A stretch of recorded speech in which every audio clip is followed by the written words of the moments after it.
Yo. My nose looks really wonky in this light. What's that all about? I think like I've got a broken nose.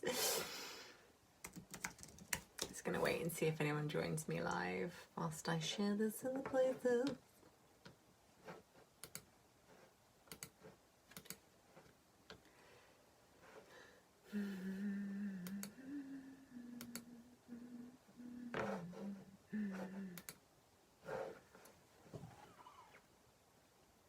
Done. Shared in all of the places.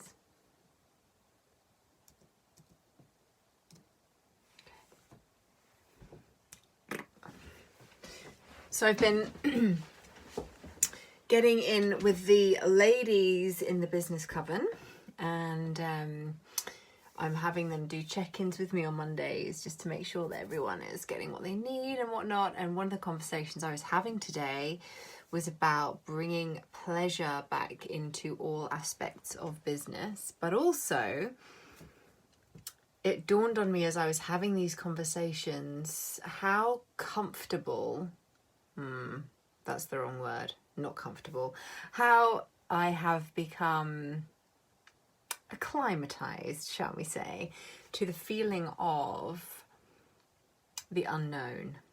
And I remember a few years ago when I went on a shamanic journeying retreat with Victoria Whitfield, I flew to New Jersey in the States, and I did a shamanic journeying retreat. And one of the things that I kept saying was, I don't know. I don't like it when I don't know. I don't know. And I don't like it when I don't bloody know.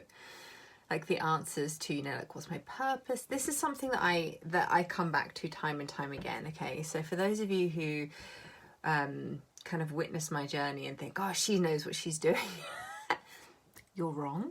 I just show up and do the thing anyway, and I just follow flow and see where it takes me. But I spend probably a lot more time than you would think kind of questioning, what is my purpose on this planet? Why am I here? What should I be doing today? How can I help the people?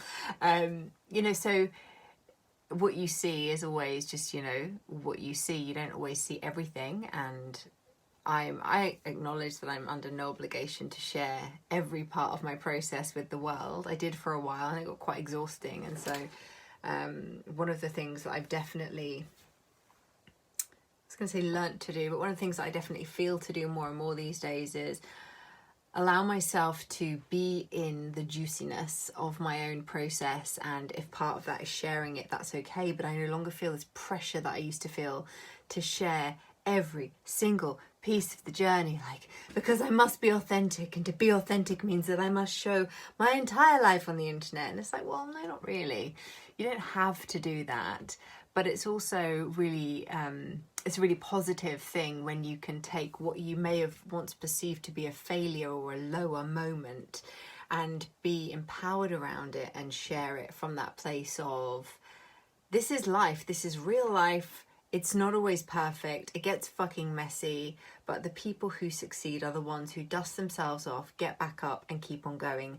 And the ones that don't make the failure mean anything about them as a person. Hey, Gabriella. I know nothing, as you know. You know all of the things. How dare you? And so what I wanted to really go into here today is this idea of, can I be okay with the I don't know? Can I be okay with the unknown? But in that, I mean, like, this gives us space to really embrace the mystery. And it also gives space for the universe to deliver things that we never could have even thought to ask for in the first place. So when we feel to control everything, and here's the thing, I am a recovering control freak, like I say this a lot, I by no means find surrender easy, hence the tattoo, as we all know. I by no means find handing things over to the universe easy, or kind of, some days I will be so in my head that I will literally write a list of, these are the things that I need to do today, or that I feel to do today to move the needle forward in my life or my business or whatever area of my life I'm currently focused on. Business is usually in there because, I'm like obsessed. My business is my life. I fucking love my business. It is my You know, it's where I get to be my most creative. It's where I get to really be my most authentic and experiment with who I am and who I want to be. And it's such a beautiful place for me to kind of set goals and experience my growth. It gives me tangible results. And I really use my business sometimes as a thermometer for the health and wealth of my whole life, because I'm well aware that when I am managing and nurturing my internal frequency of joy and abundance and connectedness and creative juiciness, when I make those things my priority, every area of my life benefits. And very often what that will mean is making more money, getting more clients, reaching out.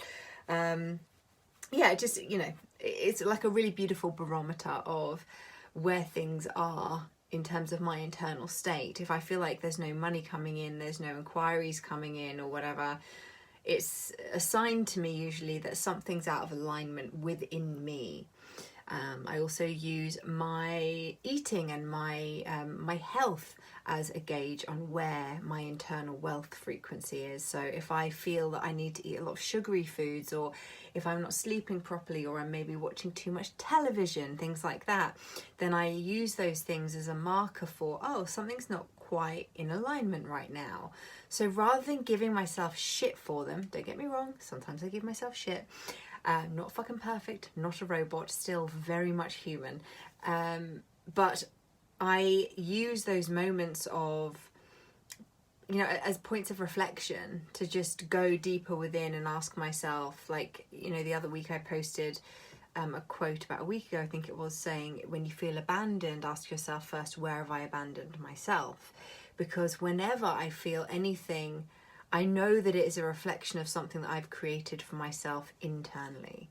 So anytime I noticed recently, like, I was starting to get into not blame, but I was wanting something to come in and like rescue me from myself. And I was thinking, why am I still at times allowing myself to feel victimized by life? You know, and nothing was even happening. This is the thing, that there's nothing happening.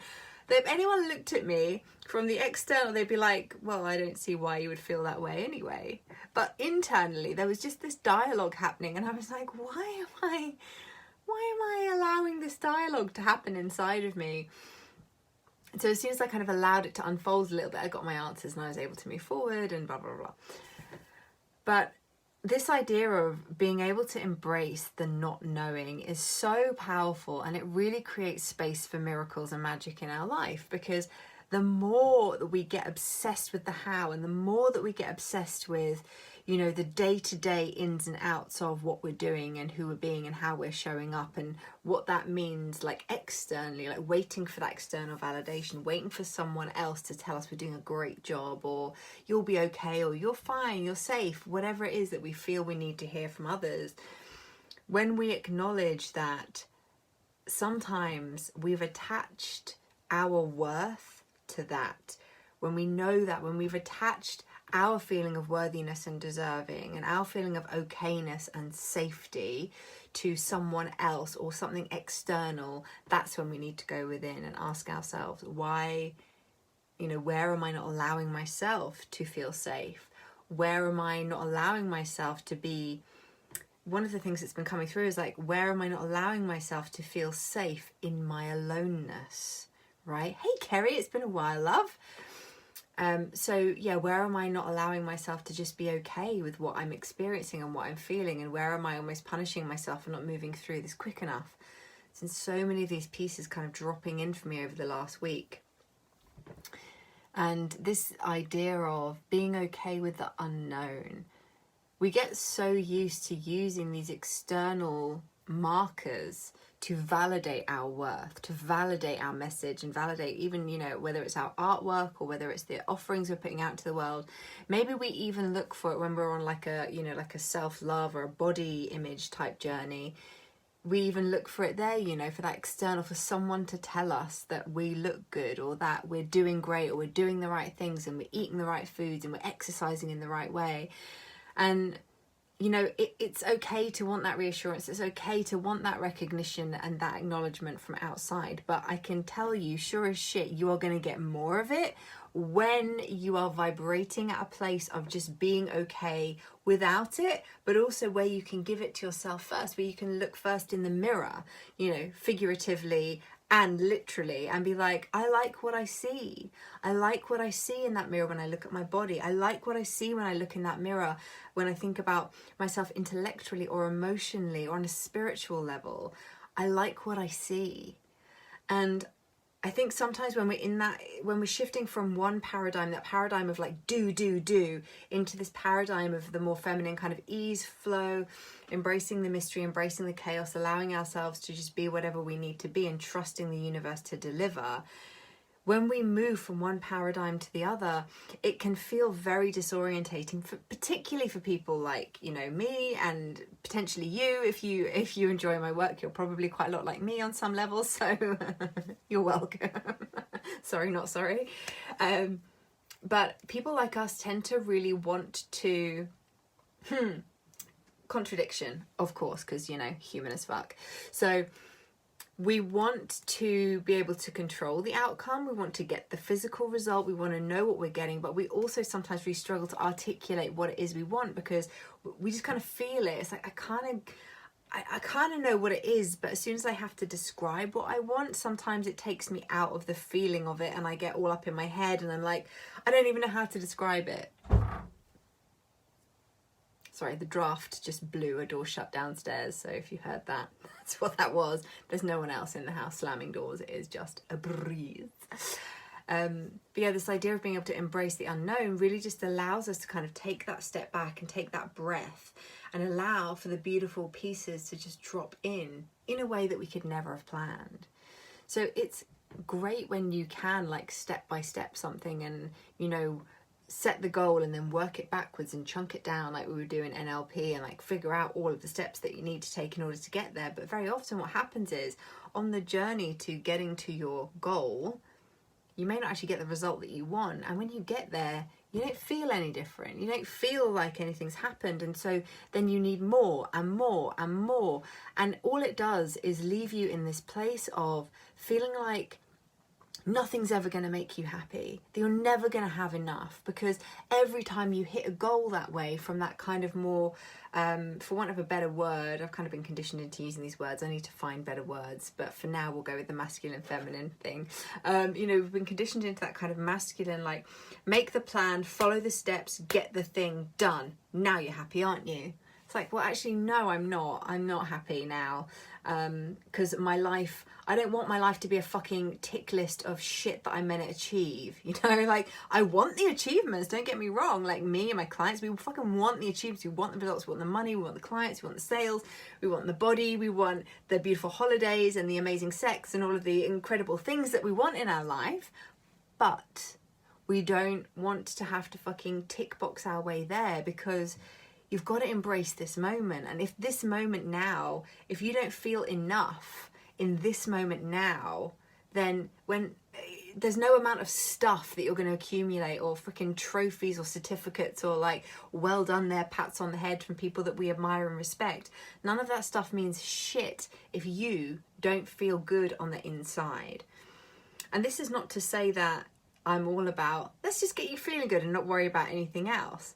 I want to help you marry the two together, and this is what we do when we work together, whether it's the spiral or the business coven or one-to-one work, or like whatever work you do with me. Effectively, this is what I'm helping you do, is to understand that when you feel good first, the stuff will start to come.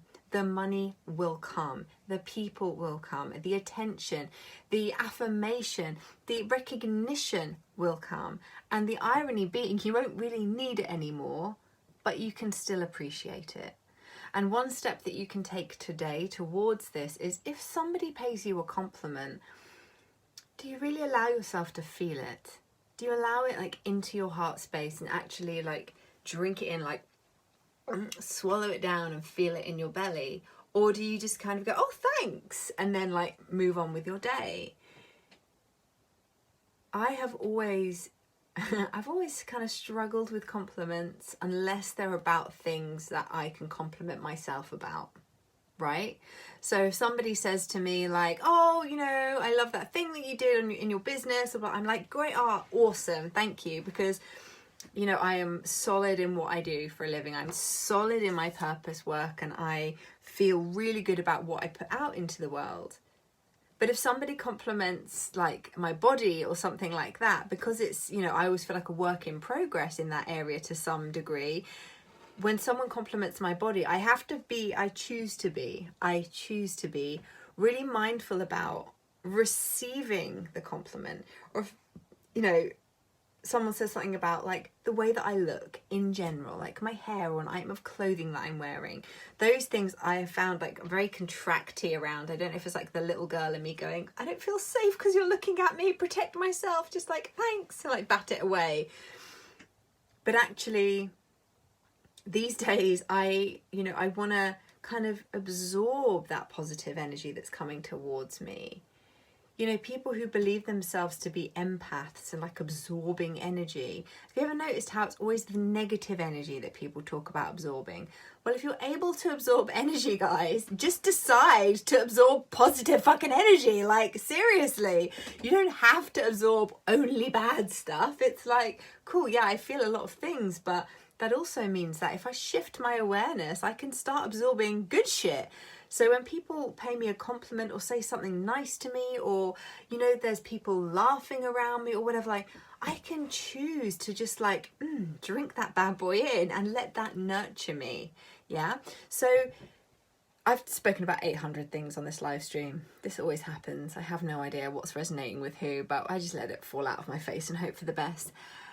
It's very reassuring that even you feel that, albeit temporary need for external help, rescue, it's not always fast.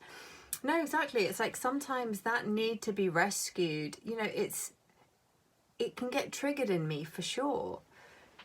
The most important thing is, I allow myself to feel the victim if that's what I feel I need to do, and I go fully into it, and I let myself curl up in a ball and be like, oh, why does no one love me? And like I throw myself a little pity party, and I really let myself feel it. I let it almost like, this might sound strange, but I let it nurture me, because if I'm wanting to feel a certain way, if my body's calling me into a certain feeling and I try and resist it and push it away, that fucker ain't going anywhere. It's just going to sit around being insidious, make me sick, and then I'm going to end up flat on my back again like I was a couple of months ago, you know, like not able to move. So I've learned that if I feel those feelings, it's only me who's demonized that. It's only me who's made that a bad thing. So just let myself fucking feel it, heal that part of my inner child that just needed to express that, and then I get to come out of it feeling more empowered.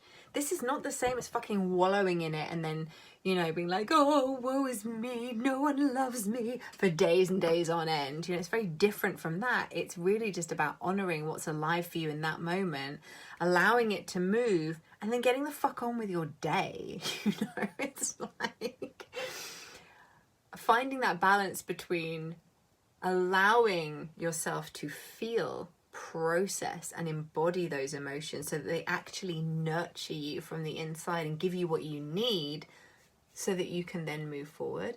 Like getting to reparent ourselves as an adult, getting to reparent that inner child and nurture that inner child. Holy fuck, man, that's such a powerful thing that we get to do. We get to give that wounded part of ourselves that rears its head whenever something, you know, new or different, or we feel vulnerable, that part of ourselves that comes to the surface to ask for healing. Likelihood is, if it's come to the surface now, it's because it never really got the attention, the focus, the nurturing it needed back when it was, you know, when you were a child. So take the time now. As an adult, take the time. Like, you deserve and are worthy of giving yourself as much time and nurture as you need to move through something. So yeah, but anyway, leaving it open for the mystery. Fall in love with it. Fall in love with the unknown, because we are so afraid of the change that comes with transformation, and that step that feels like we're stepping off a cliff, you know, like into the fucking abyss. It's that moment that keeps so many people stuck chasing their tails over and over again. And sorry to say, guys, but that moment of stepping into the abyss, you don't just have to do it once. It's not like, oh, I step into the abyss and now everything's perfect. You're going to step into the abyss time and time again. So the sooner you get used to that feeling of like, I have nothing to hold on to and I'm falling, the sooner you get used to that, the better. Because that recalibration of your nervous system to allow yourself to almost on some kind of sick level enjoy that feeling. And again, like I said about going into that victim state and like letting myself really feel it, the same is true of the fear. If I'm afraid of the unknown and I'm like flapping around like a headless chicken, because it happens, you don't see this. I'm not going to fucking share myself flapping around on the internet because quite frankly, I haven't got the presence of mind to do that. When I'm having a flap, I'm having a flap. So, I let myself flap if I need to. And in those moments, really just allowing myself to go wherever I need to go to the fullest extent of that emotion, and then being able to come back and just sit with the peace that there is after. That's where the magic happens. Releasing that emotion, or even being able to just like really feel it in terms of like, you don't have to push emotion out of your body. It's just, can I sit with this? Can I be with this feeling? Can I allow it to build and build and like feed me, like nurture and feed the cells in my body, and allow myself to recalibrate to this new level of energy that's coursing through my body. And the sooner you get used to that feeling of stepping into the abyss, the quicker you realize that every time you take that step, the universe always comes to meet you. And as I was saying earlier about this list that I will sometimes write when I'm feeling like chaotic or in my head, or like, fuck, there's so many pieces moving and I don't have clarity and I don't feel anchored or grounded, I just feel like a hot mess. I will sit down for like 2 minutes, it doesn't take long, people, and I will write a list. And one side is, what is my job? And the other side is, what am I handing over to the universe today? And I have literally, this happened to me a few weeks ago where I was like calling in some stuff, and it was to do with my business at the time. I was calling in a certain amount of clients, and I felt like I was just wading through toffee. I was like, I don't know why I can't seem to gather my momentum around this at the moment. I just feel like meh. So what I did was I wrote a list of things that I would do that day, and some of them were like, I'm going to do a live stream, or I'm going to do and then other things were just like, have a nap, meditate, go out in nature, like there were things that were self-care on that list that I knew were really important for me. And then on the other side, I put things like, for the, to hand it over to the universe, I sign X amount of clients today and blah, blah, blah. One of the things on there was a particular client who'd been dipping their toe and potentially doing the spiral with this round with me that I'm doing at the moment, that she was just gonna go, yeah, I'm in and pay in full. And when I did my meditation, I came out of my meditation and that had happened. Like, she'd literally, I hadn't even sent her a payment link, she just paid me through PayPal the full amount. Like, boom, I'm done, I'm in. I was like, huh, this shit fucking works. So sometimes it really is, surrender is not giving up. Surrender is releasing our need to control every fucking step and understand the how. Surrender is really, for me, I think of it as like this deeper level of trust in myself, in my vision, in my worthiness to receive everything that I've been asking for, and also trust in divine timing, that sometimes there are things at play that we can't see with our limited 3D human eyeballs. There are things happening in the quantum, in the physical, that we can't even perceive with our human eyeballs. And it's all happening for us. And sometimes that stuff is just rearranging, blah, blah, blah, blah, blah, so that the thing can land for us. And our job is to trust, to surrender, and just have fucking faith and keep showing the fuck up anyway. Even when it looks like the thing you want isn't going to happen. That, to me, that's the most magical point. And that's normally the point where people give up. when it feels like it's not going to happen. People get caught up in what is going on in the physical reality, and they're like, well, it's not here yet, it's not here yet, it's not here yet. And I'm like, exactly, which means that it is coming. So your job is to get fucking ready, energetically, mentally, emotionally, spiritually, create space in your life for the thing. That's your job. When the thing has not yet landed for you in the physical, your work is to become a vibrational match to receive the thing. That is all. That's all you have to do. Part of that might be showing up more in your business. Part of that might be creating more. Part of that might be just having a nap or going out in nature or, you know, like snuggling your dog. I don't know what that's going to look like for you. But the more you trust in the divine flow of your life and the less you feel that you need to control every single tiny piece and what the journey is meant to look like, the more fulfilled, the more satisfied you're going to be with every moment in your life. So take it from a recovering control freak. I know it's difficult. I know it's difficult, but you can do it. And it really is the key to building whatever empire you're building, but also just living a really fucking enjoyable life. Because whatever you believe about reincarnation, this life that you are living right now, you get to live it once, in my opinion. I'm sure there are people who will disagree, but this exact life that you're living right now, although there are many different timelines happening at any one moment, this one right here where we're like eyeball to eyeball, this is it. Like, it's happening now. Life is happening now. So fucking enjoy it. Enjoy it. Enjoy it. Please go do something fun today. Okay, that's my rant over for the day. If you know you need to be working with me, just drop me a message. We are still enrolling for the business cover. Our next call is on the 24th. So if you get in before the 24th, then you will get straight in on that call, basically, and you have access to all the to the formal calls. You have access to all of the things I dropped in the Telegram channel. You have all of the things as soon as you join. So it is well worth the investment. And if you know that you need to be working with me, then just drop me a message and we can chat and find out what is the right offering for you. Love you. Bye.